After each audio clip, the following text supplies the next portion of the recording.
Hi viewers, இன்றைக்கி நாம் TNPSC history important topic சிந்துவெளி நாகரீகம். இது முக்கியமான டாப்பிக்காக இருக்கிறதுனால ஆல்ரெடி ஒரு வீடியோ கொடுத்துருக்கேன். அது குட்டியாக இருக்கும், சின்ன சின்ன பாயிண்ட் கொடுத்துருப்பேன். இது கொஞ்சம் நல்லா விரிவாக இருக்கும். பார்த்து நல்லா பார்த்துக்கோங்க. அதுக்கு முன்னாடி சப்ஸ்கிரைப் பண்ணிவிட்டு பாருங்கள். வாங்க பார்க்கலாம். சிந்து சமவெளி நாகரீகம் பார்ட் 2 தான். இதனுடைய காலம் கிமு 3300 இருந்து 1900 வரைக்கும் தான் சிந்துவெளி நாகரிக காலமாக இருக்குது.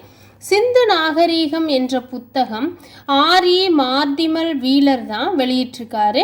சிந்து நாகரீகம் என்ற புத்தகம் ஆர்.இ. மால்டிமர் வீலர் தான் வெளியிட்டிருக்காரு 1840. ஆதி மனிதன் கல்லை பயன்படுத்திய காலம் கற்காலம். மனிதன் முதலில் தெரிந்து கொண்ட உலோகம் எதுனா செம்புனா தாமிரம். இந்தியாவில் மிக தொன்மையான நகர நாகரீகமாக இருக்குது. இந்தியாவின் மிக தொன்மையான நகர நாகரீகம் சிந்துவெளி நாகரீகம் தான். சிந்து சமவெளி காலம் என்ன காலம் அப்படின்னா செம்பு கற்காலம். சிந்து சமவெளி காலம் செம்பு கற்காலம்.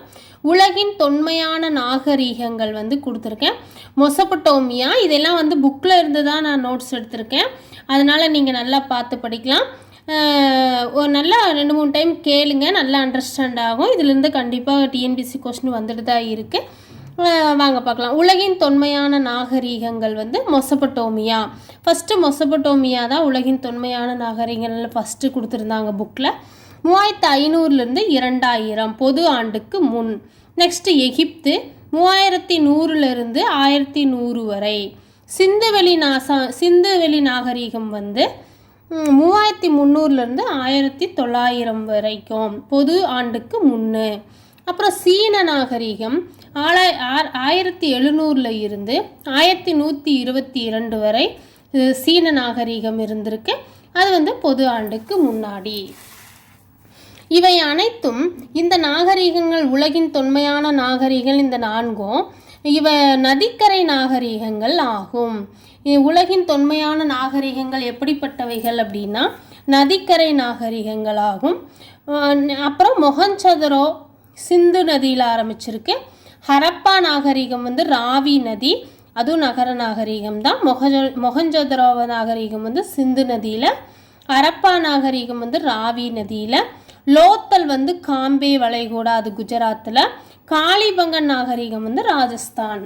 எல்லாமே நதிக்கரை நாகரிகங்கள் தான். இது எல்லாமே நதிக்கரையில் குடியேறிய காரணம் ஏன் உலகின் தொன்மையான நாகரிகங்கள்லாம் நதிக்கரையில் குடியேறி இருக்காங்க அப்படின்னா அங்கே என்ன இருக்குது அப்படின்னா வளமான மண் இருந்திருக்கு, நன்னீர் இருந்திருக்கு, அவங்களுக்கு குடிக்கிறதுக்கு நல்ல தண்ணி கிடச்சிருக்கு அந்த நதியிலேருந்து. கால்நடைக்கு தேவையான புல், தேவையான உணவெல்லாம் அங்கே கிடச்சிருந்துருக்கு. நீர்ப்பாசனம் அங்கேருந்து எடுத்து விவசாயத்துக்கு நம்ம தேவையான தண்ணியெல்லாம் நதிகள்லேருந்து எடுத்திருக்காங்க. போக்குவரத்து கடலில் தாண்டி போகிறதுக்கும் கொண்டு போகிறதுக்கும் ஈஸியாக இருந்திருக்கு. அதனால தான் அவங்க நதிக்கரையில் குடியேறின காரணங்கள் இவைகள் எல்லாம் தான். நெக்ஸ்ட், ஆங்கிலேயர்களால் பஞ்சாப் சிந்து நதியின் கிளை நதியான ராவி நதிக்கரையில் இரும்பு பாதை அமைத்த ஆண்டு 1856.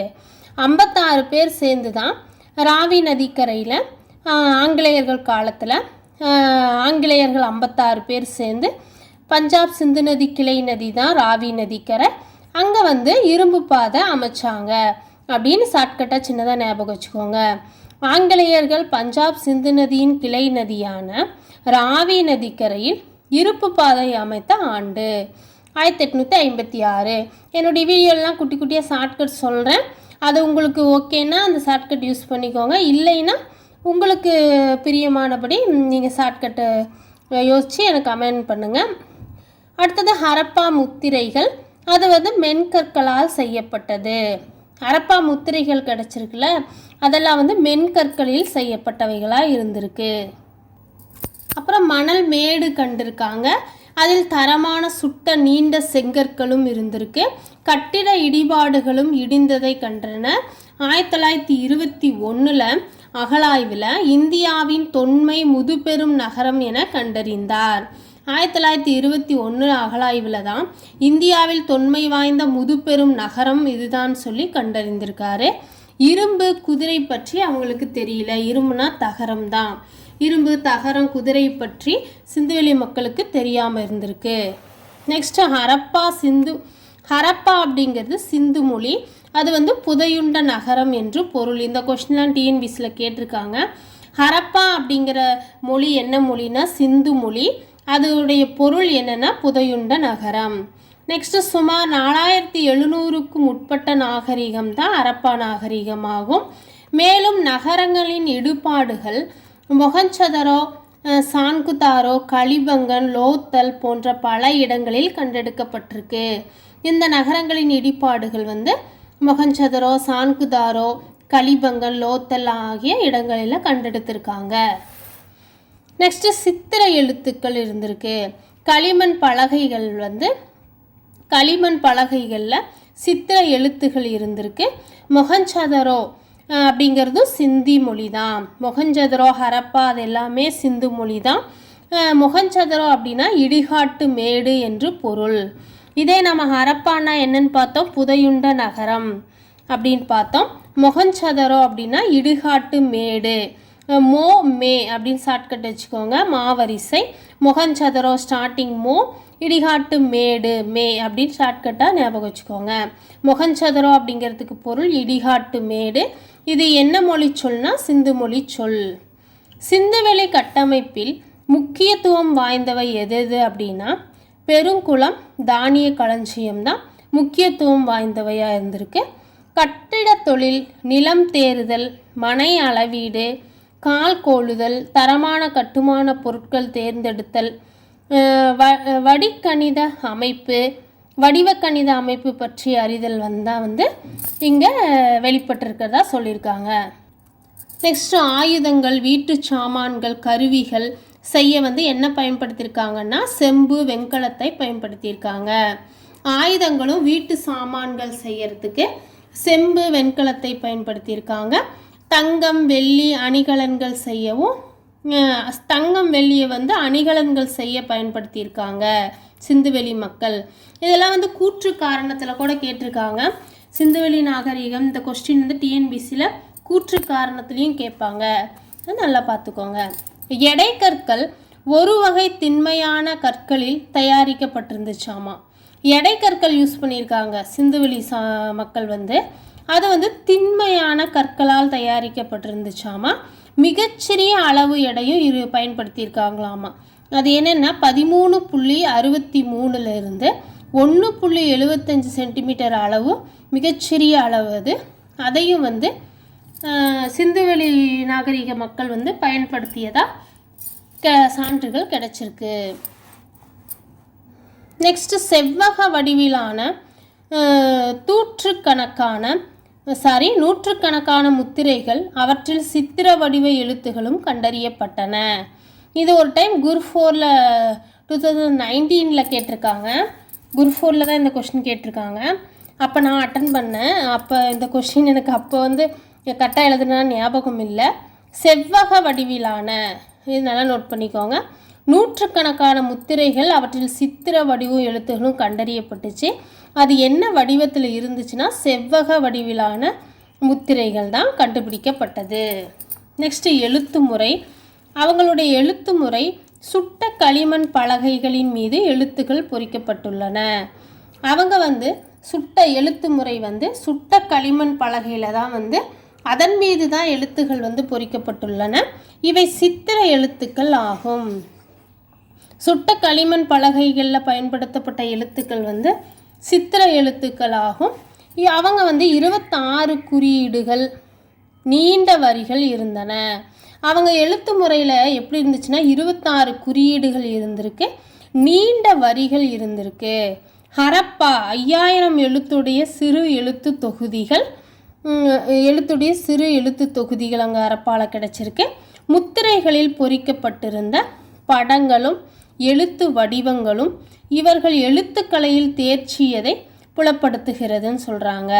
முத்திரைகளில் பொறிக்கப்பட்டிருந்திருக்கு, அதில் படங்கள் பொறிச்சிருக்காங்க, எழுத்து வடிவங்கள் இருந்திருக்கு, இவர்கள் வந்து சிந்து சமவெளி மக்கள் வந்து எழுத்துக்கலையில் தேர்ச்சி பெற்றவர்களாக நமக்கு தெரியுதுன்னு சொல்லியிருக்காங்க. முக்கிய தொழில் என்னென்னா விவசாயம்தான் சொல்லியிருக்காங்க. முக்கிய தொழில் விவசாயம். முக்கிய உணவு, சிந்து சமவெளி மக்களின் முக்கிய உணவு என்னவாக இருந்திருக்குன்னா கோதுமை பார்லி. அது வந்து அவங்களுக்கு முக்கிய உணவாகவும் இருந்திருக்கு. அந்த கோதுமை பார்த்து இவங்களும் விளைவிச்சிருக்காங்க. அப்புறம் வந்து சிந்து சமவெளி மக்கள் வந்து பருத்தி கம்பளி ஆடைகளை அணிந்திருக்காங்க. தங்கம் வெள்ளி தந்தம் விலை உயர்ந்த கற்கள் அணிகலன்களை செய்யப்பட்டதை அணிந்திருக்காங்க. எதெல்லாம் அணிகலன்கள் இவங்க செய்திருக்காங்க அப்படின்னா தங்கம் வெள்ளி தந்தம் விலை உயர்ந்த கற்கள்ல இருந்து அணிகலன்கள் செய்து அவர்கள் அணிந்து கொண்டிருக்காங்க. சிந்துவெளி மக்கள் டெரகோட்டா எனப்படும் சுட்ட மட்பாண்டம் செய்வதில் திறமை மிக்கவர்கள். சிந்து சமவெளி மக்கள் பாருங்க, டெரகோட்டா எனப்படும் சுட்ட மட்பாண்டம் செய்வதில் திறமை மிக்கவர்களாக இருந்திருக்காங்க. இதான் 2 டைம் சொல்கிறேன், நல்லா நோட் பண்ணிக்கோங்க. டெரகோட்டா அப்படிங்கிற சுட்ட மண்பாண்டம் செய்வதில் திறமை மிக்கவர்கள் சிந்துவெளி மக்கள்.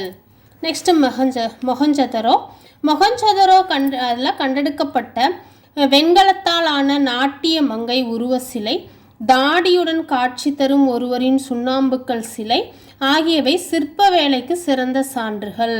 சிந்துவெளி மக்கள் வந்து சிற்ப வேலையில் சிறந்தவர்கள் அப்படிங்கிறதுக்கு மொஹஞ்சதரோவில் கிடைச்சிருக்கு. என்னென்னா வெண்கலத்தாலான நாட்டிய மங்கை உருவ சிலை கிடைச்சிருக்கு, தாடியுடன் காட்சி தரும் ஒருவரின் சுண்ணாம்புக்கல் சிலையும் கிடைச்சிருக்கு.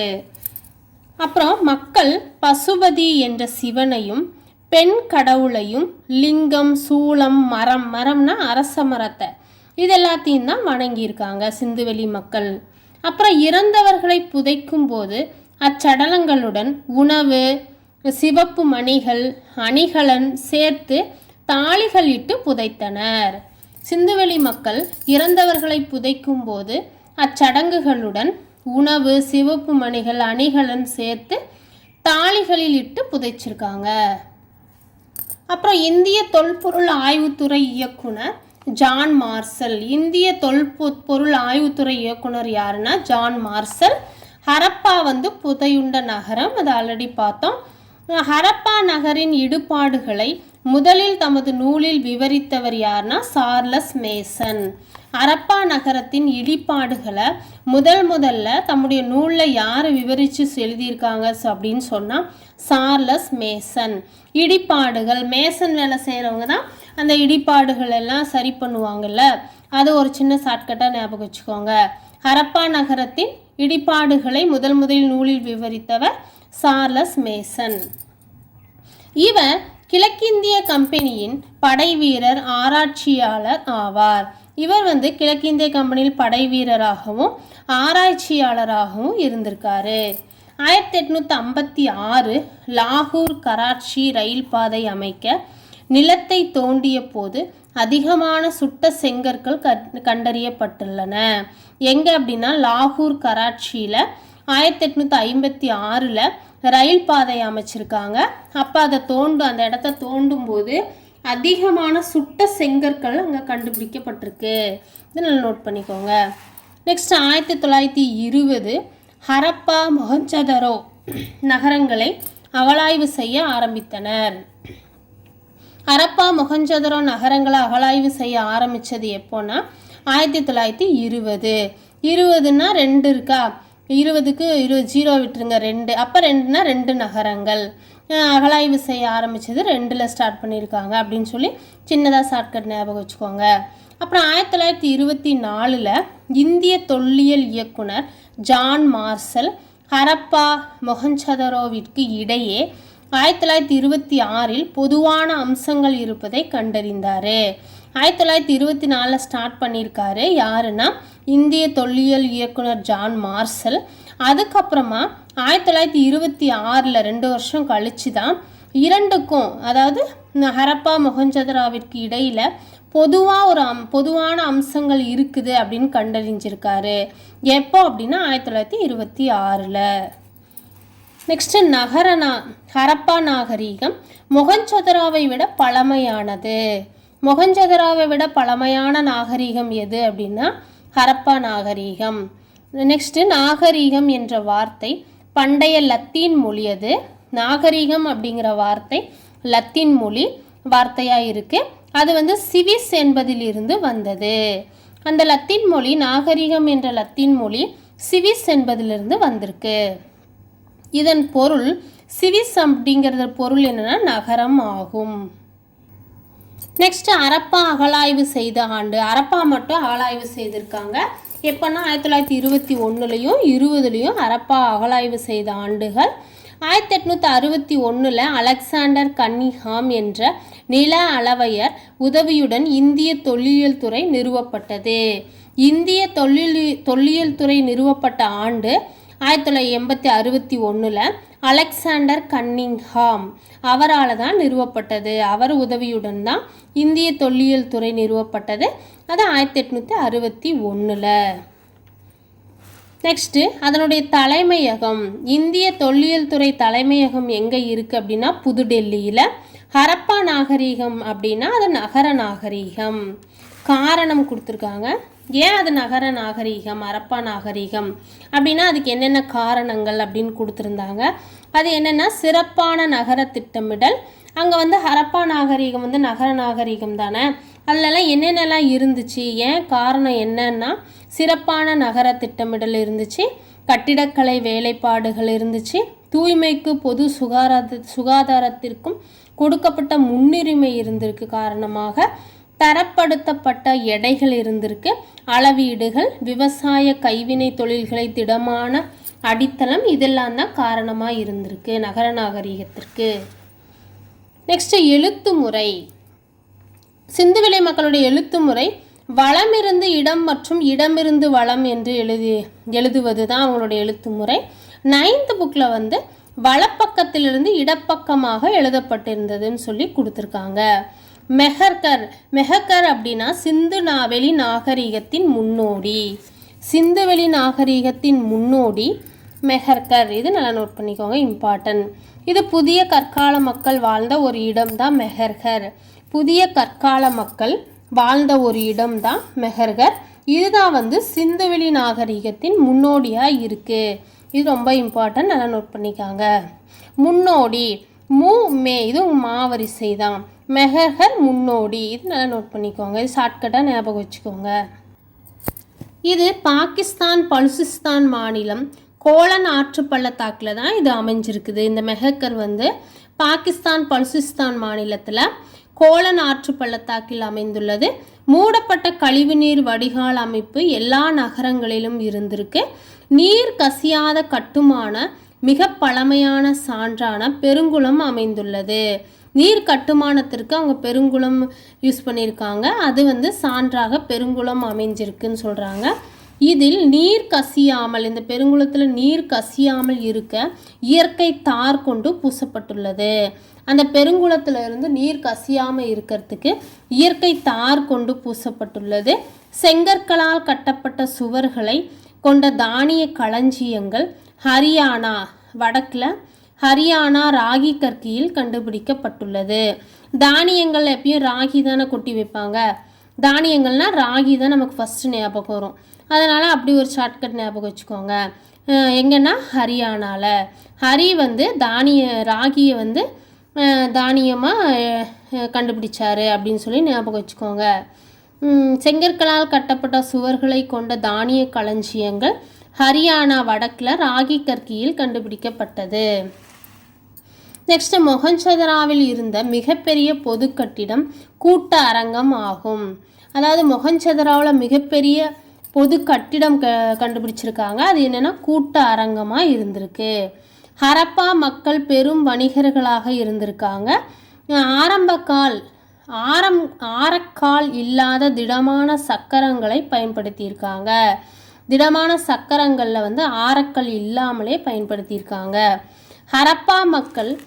ஹரப்பா மக்கள் பெரும் வணிகர்களாக இருந்திருக்காங்க. சுமேரியா அரசன் அங்காடிய பேரரசிற்குட்பட்ட நாரம்சின் சிந்துவெளி பகுதியில் உள்ள மெலுக்கா என்னுமிடத்திலிருந்து அணிகலன் வாங்கியதாக குறிப்பு எழுதியுள்ளார். யாருன்னா சுமேரிய அரசன் வந்து நாரம் சிம் அப்படிங்கிறவர் சிந்துவெளி பகுதியில் உள்ள அங்காடி பேரரசுக்குட்பட்டவர் நாரம் சிங்.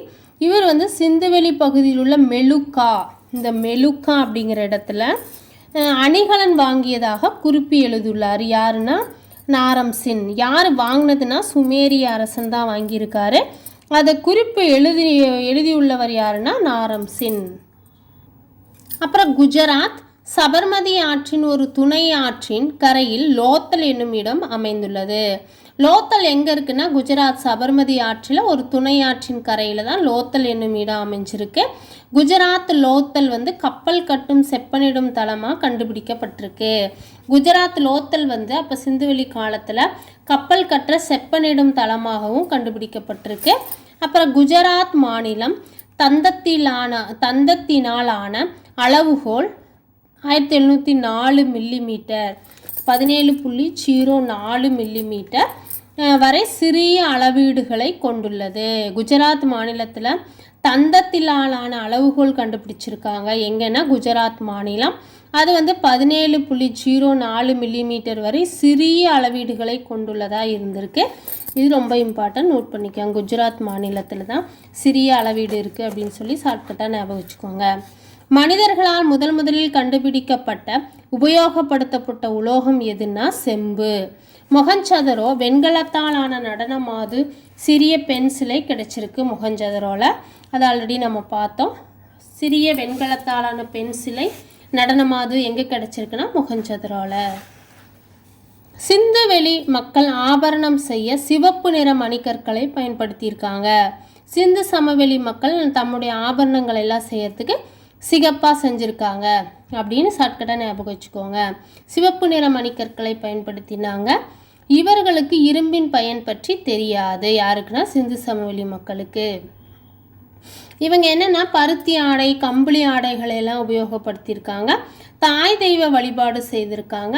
முதல் தொழில் பற்றி இவங்க ஃபஸ்ட்டு என்ன தொழில் செய்தாங்க அப்படின்னு தெளிவாக தெரியலைன்னு சொல்கிறாங்க.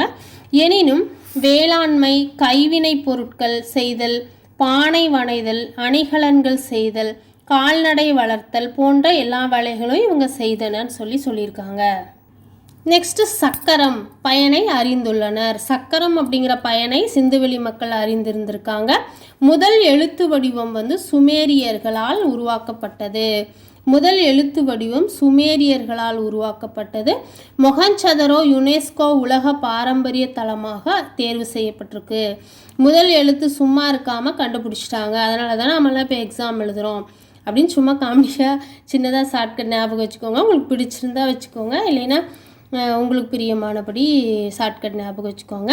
முதல் எழுத்து வடிவம் சும்மா இருக்காமல் முதல் எழுத்து கண்டுபிடிச்சிட்டாங்க அப்படின்னு சொல்லி ஷார்ட்கட்டு. மொஹஞ்சதரோ யுனெஸ்கோ உலக பாரம்பரிய தளமாக தேர்வு செய்யப்பட்டிருக்கு. யுனெஸ்கோ உலக பாரம்பரிய தளமாக தேர்வு செய்யப்பட்டது மொஹஞ்சதாரோ. நெக்ஸ்ட்டு சிந்துவெளி நாகரிகம் உலக பழமையான நாகரிகங்களில் பரவியுள்ள முக்கிய பகுதியாக இருக்குது. அது என்னென்ன பகுதிகள்னால் குஜராத்து, பாகிஸ்தான், ராஜஸ்தான், ஹரியானா இந்த இடங்கள் எல்லாம் தான் சிந்து வெளி நாகரிகம் பரவி இருக்கிறதா சொல்லியிருக்காங்க. தென்னிந்தியாவின் பெருங்கற்கால முதுமக்கள் தாளிகள் காணப்படும் கோட்டுருவ குறியீடுகள் சிந்துவெளி எழுத்துக்களை ஒத்திருப்பதும் தமிழக ஊர் பெயர்கள் ஒத்துள்ளமையும் சிந்துவெளி நாகரிகத்திற்கும் பாகிஸ்தான் சிந்து பகுதி ஊர் பெயர்கள் உறவை நிலைநிறுத்துகின்றன. தென்னிந்தியாவில் பெருங்கற்கால முதுமக்கள் தாளிகளில் காணப்பட்டிருக்கு என்னென்னா கோட்டுருவ குறியீடுகள். நெக்ஸ்ட் அரப்பா அழிய காரணம். அரப்பா இப்படிப்பட்ட நகர நாகரிகம், இப்படிப்பட்ட சிறப்புகளுடைய அரப்பா நாகரிகம் எப்படி அழிஞ்சிச்சு, அது காரணங்கள் என்னென்னா சுற்றுச்சூழல் மாற்றம் ஃபஸ்ட்டு, அதுக்கப்புறமா வெள்ளப்பெருக்கு வந்திருக்கு, ஆரியர்கள் படையெடுத்திருக்காங்க, அதனால தான் அரப்பா அழிஞ்சிருக்கு, அயலவர் படையெடுப்பு, நிறைய படையெடுப்புகள் நடந்திருக்கு, அதனால தான் அரப்பா அழியப்பட்டிருக்கு, இயற்கை சீற்றங்கள் நடந்திருக்கு, காலநிலை மாற்றங்கள், காடுகள் அழிதல், தொற்று நோய் தாக்குதல், இது மூலமாக தான் ஹரப்பா நாகரிகம் அழிய காரணங்களாக இதெல்லாம் தான் இருந்திருக்கு. ஸ்டூடெண்ட், இந்த வீடியோ உங்களுக்கு பிடிச்சிருந்தா மறக்காமல் சப்ஸ்கிரைப் பண்ணிக்கோங்க. உங்கள் விருப்பங்களை கமெண்ட் பாக்ஸில் தெரிவிங்க. அடுத்த ஒரு முக்கியமான வீடியோவில் பார்க்கலாம். நன்றி, வணக்கம்.